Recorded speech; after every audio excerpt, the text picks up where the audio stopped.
Nossa regrinha de número 11, pessoal, ela diz respeito aí aos acentos diferenciais. Todos os acentos diferenciais. O que era o acento diferencial?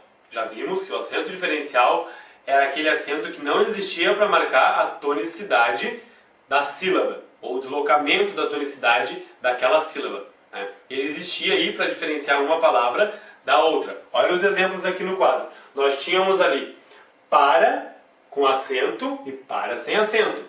Nós tínhamos pela com acento e pela sem acento. Polo com acento e polo sem acento. E pera com acento e pera sem acento. Por que eles existiam? Não era para marcar tonicidade. A gente sabe que paroxítono terminado em A não leva acento, né?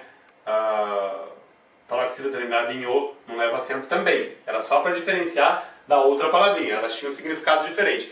Quando eu colocava acento, eu estava me referindo a um outro significado da palavra. Pois bem, para, com acento, seria aí, né, deste lado nós temos os substantivos e os verbos.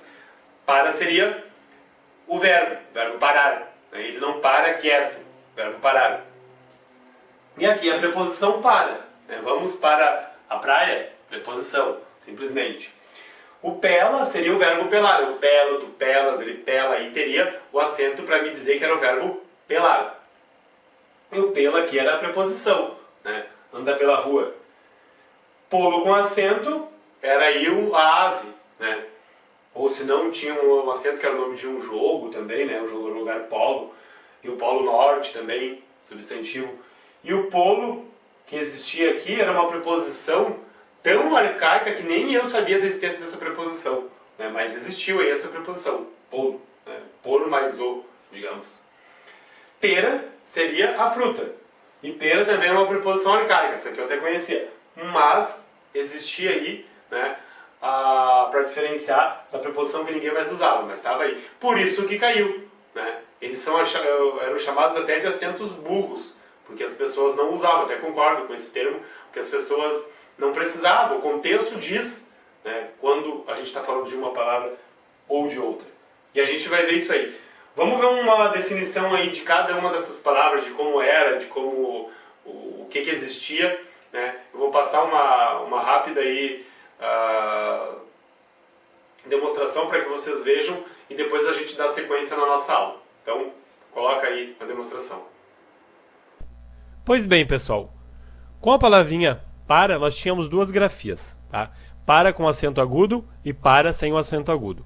Para com acento agudo era a flexão do verbo parar, tá? Mas atenção, era só a terceira pessoa do singular que tinha acento, tá? Para diferenciar da preposição para, tá? Eu paro, tu paras e as outras pessoas não tinham, apenas a terceira pessoa do singular, ele para. O outro para sem acento agudo era a preposição.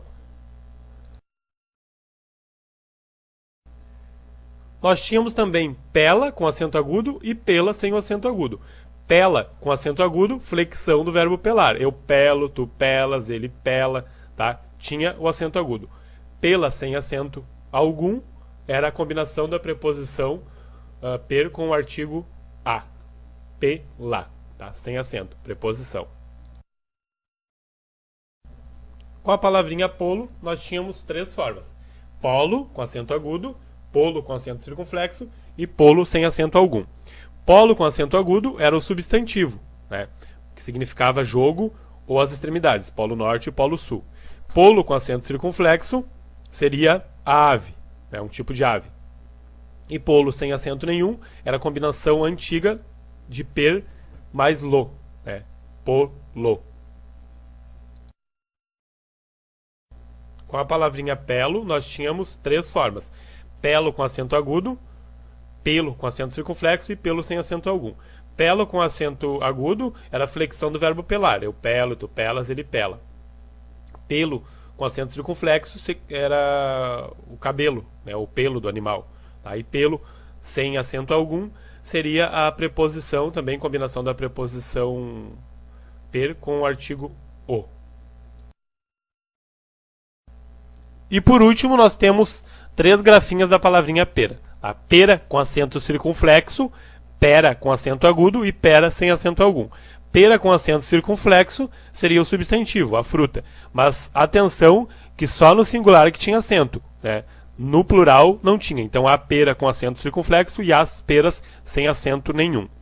Pera com acento agudo seria o substantivo arcaico, que era igual a pedra. E pera, sem acento nenhum, seria a preposição arcaica também. Ok?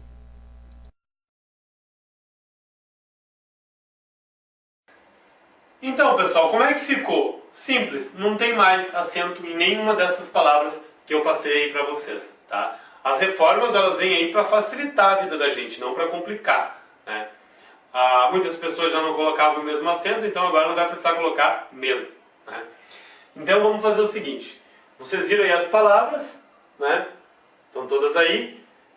E por que não tem mais acento? Como eu já falei, eram chamados aí os acentos burros. Por que burros? Porque o contexto me diz qual é a palavra, não precisa de acento para diferenciar.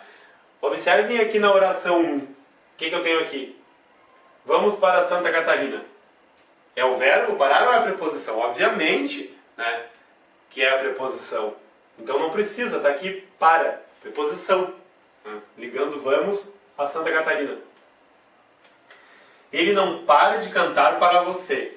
Qual que é a preposição? Qual que é o verbo? Só pode ser esse aqui o verbo e só pode ser esse aqui a preposição. O contexto está me dizendo. Não precisa botar o acento ali para dizer que era o verbo. Né? E deixar a preposição aqui sem o acento para dizer que era a preposição. 3. O camponês pela o animal.